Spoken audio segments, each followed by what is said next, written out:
Morning guys, Mon here. Today I want to talk about AP Crit Lora, the critical beast mage, as I have called this build or this guide or whatever. Well, first of all, I want to talk a bit about Lora overall. Lora is an arcanist, she's a spellcaster. She has a very good survivability through shields, a lot of CC like knockbacks and pulling enemies and just deleting them fairly quickly. And she has great AoEs for like clearing tons of enemies, and her ultimate destroys bosses. Like, this character is a very well thought out all-rounder that has a ton of fun to in this guide we will go through gear, through accessory, through weapon choices, and through a lot more. So in the end you will have everything you need to either copy or have a great inspiration for your own build. Because while this is one variant how to play her, there's a lot of options here, and I went for one that is range based and focuses crit and ability damage. There's a lot of other options for her, and I will make another guide for a different version of her in upcoming. But for now, we focus on crit and ability power. Let's take a look at the first weapon I am using. This is the Voidbinder. The Voidbinder is a burst rifle, and overall I am using two burst rifles because they just are very good for stacking the channeling ability of her fairly quickly, which we will talk about later. And the Voidbinder has weapon ability Abyssal Anchor, which enhances the ability of generating channeling extremely. Very good. However, having no health on the Voidbinder makes it a quite squishy choice, and you will have to put some more focus into magical defense to rely on those big shields you can generate. And the second weapon is the Nightshade. The signature weapon of Venomous has pretty much the same upsides of the Voidbinder, just a little weaker. It is still very good at generating channeling, just not as crazy. But it does inherit like 1000 max health, which scales up to 2000 with scaling. So instead of 2000 health, we will have 4000 health, which is quite the difference. But overall, both of these weapons are very strong options and can be used. However, I do think Nightshade might be the better one for higher difficulties. The enhanced survivability with pretty much twice the health pool. You don't randomly get one shot when you. Then we take a look at her abilities. Channeling is her passive, and channeling also makes all of her other abilities aside from the ultimate to stealth. So whenever you are hitting enemies with attacks or with spells or with attack-based rush echoes, which is a fairly important distinction to make because spell-based rush echoes do not work to use channeling, but you increase the channeling meter to, well, up to 4 bars, which lets you use the next 4 abilities. This can be increased as a channeled version. We talk about the increase later. Then we have the 4 actual abilities. We have Globber, which in the normal variant is a projectile you shoot out, which pierces enemies and deals okayish damage. In the channeled variant, she slams a big fist through the enemies, which has a huge hitbox, knocks back enemies, deals a lot of damage, and deals a lot of break damage. We put 1 point into Globber. Then we have Possession. Possession is a shield. You generate a shield around yourself and you create thorns, which attack or damage enemies that are attacking you. This works very well on some bosses that have like dots on you or multi-hits. The enemies just delete themselves. But the channeled ability of Possession is to pull all enemies into you and then slamming down a fist. This is very comparable to a Kairos ultimate because it has comparable range and slightly less damage, but it does have lower cooldown due to not being an ultimate. Then we have the Seismic Launch, which is a dash, very comparable to the Nis dash, and just dashes through enemies and is fairly quickly. In the channeled variant, you can press down and hold the key to increase the size and the damage of the dash, and then also knock back all enemies hit. This deals a lot of damage and a lot of break damage. Finally, we have Unleash. Unleash is the ultimate ability, and you're just, well, you're unleashing your power because you transform into a beast that hits enemies hard. You pretty much just beat the shit out of them. And this ability deals really, really much damage. Like every single hit deals like an entire ability, like really a lot of damage.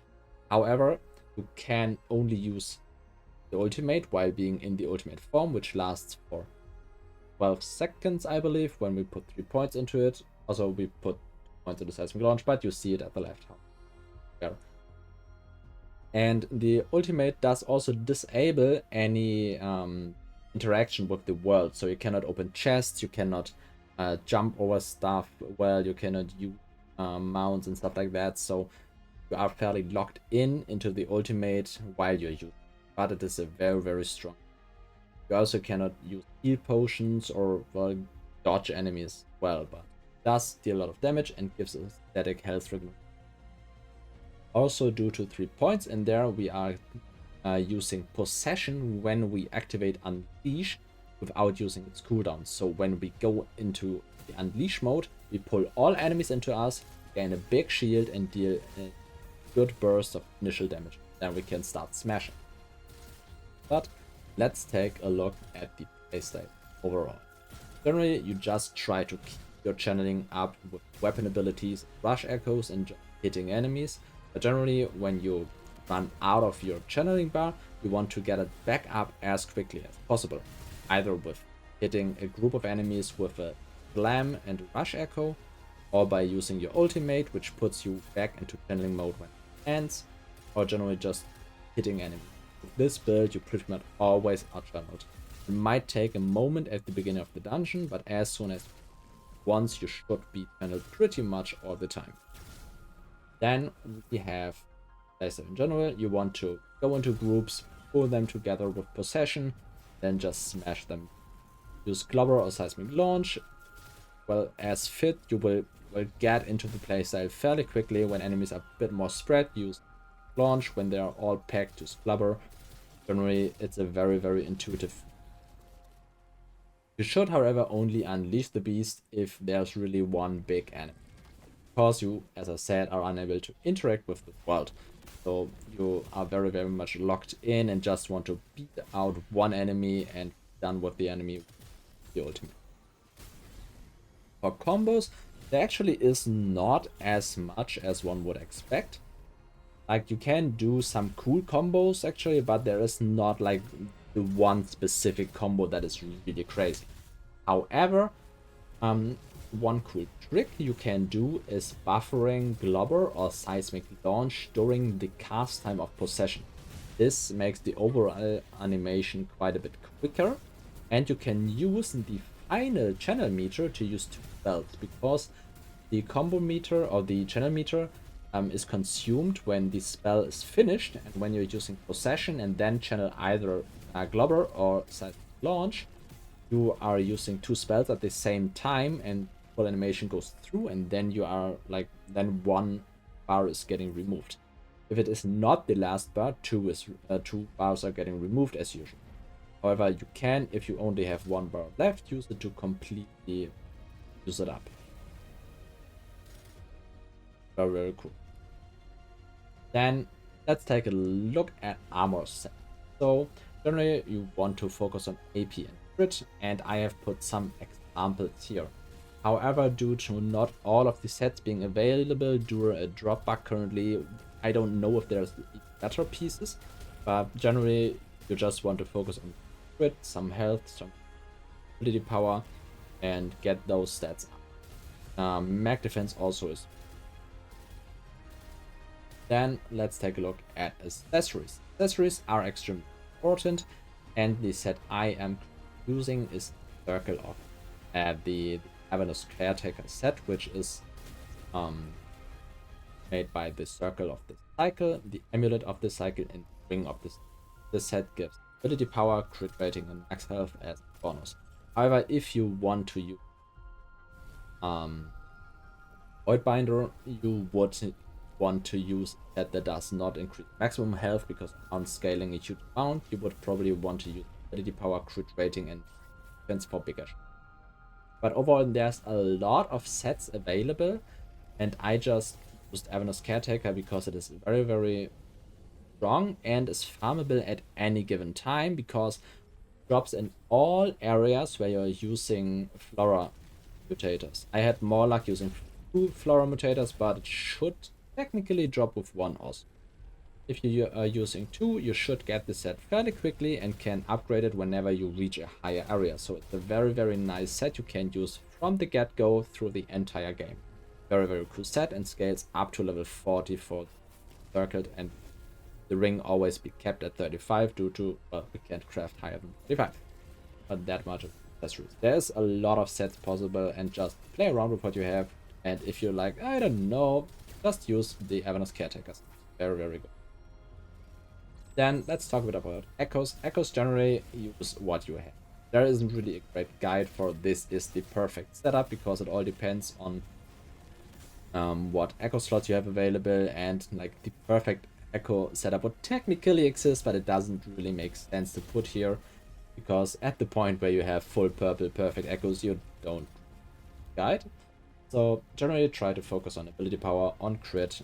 You can put some break damage into it, because generally Lora is very good at breaking, but overall just put ability power and crit for attack echoes. For balance, you want to put in some magic defense as well as secondary stat next to ability power or crit rating.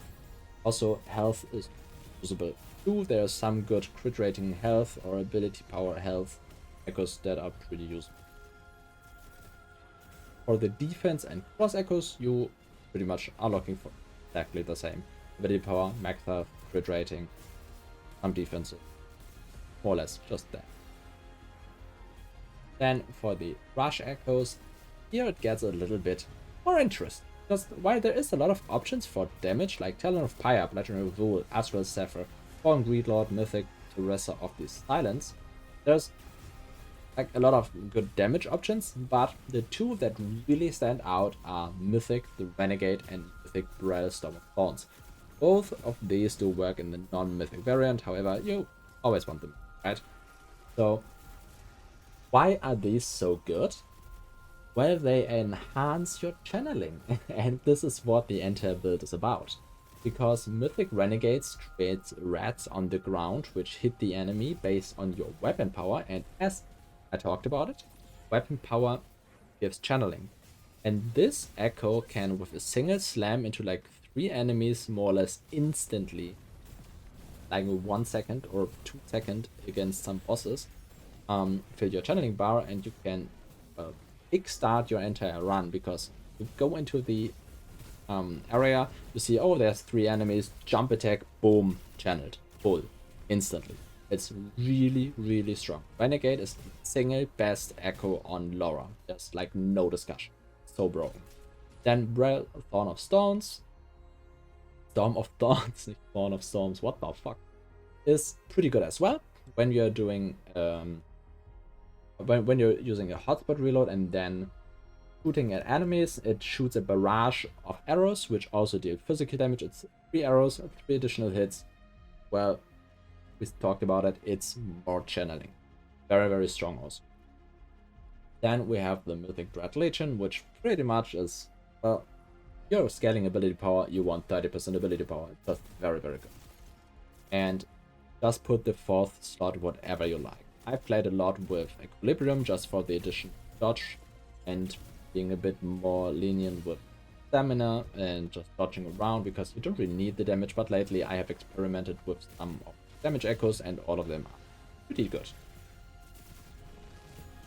Then Affinities, you want to put 15 into yellow and 25 into purple. I miss my... Wait, but you know what I mean. 15 to left, 25 into right, we don't need them. Because this gives you the perk Innervating Ward and Avatar Ward on the left side, which make you incredibly tanky. You're taking 4% less damage per Innervating Orb, which can be up to 6. up to 24% reduced damage taken from one perk. And then in addition, when you're channeled, which we always are, we are taking 10% reduced damage, which is so much reduced damage. And we have channeling momentum, which makes basic weapon hits giving 50% more channel meter, which is exactly what we are looking for. And then we are getting channeling amplification, makes your channel give 20% ability power, which just makes it stronger and stronger. And then in the end we have channeling endurance, which for some reason is German in my game. I'm playing on English, but I cannot change this. But what it does is that it makes spells used during channeling cost 25% less. So instead of 4 spells, you can use 5 spells while channeling, 6 spells if you use the buffering trick. So for every time you channel, you can use 6 spells, which is a lot. Then let's take a look at the final part of the guide, which is talents. For the talents, you want to go for Bountiful Innovation, Overwhelming Arcana, Quickening Innovation, Feedback, and Temporal Currents. This is pretty much the basic tree for any Arcanist that well scales mag defense and crit. You generally just gain all stats you need. But if you feel like you are a little too squishy or you don't want to run crit, you can drop out one of the other nodes and go for Repulsion instead, which gives you a 10% mag defense shield whenever you pick up an innovation orb. This is a pretty good echo, a pretty good node, whatever it you want down here, which I have. I don't really feel like I am squishy, so keep it. So this is everything I wanted to talk about. I hope everything you need is in here. If any questions come up, as always, drop them down in the comments, ask me, and I will try to everything. I say thanks for watching. See you on the next one.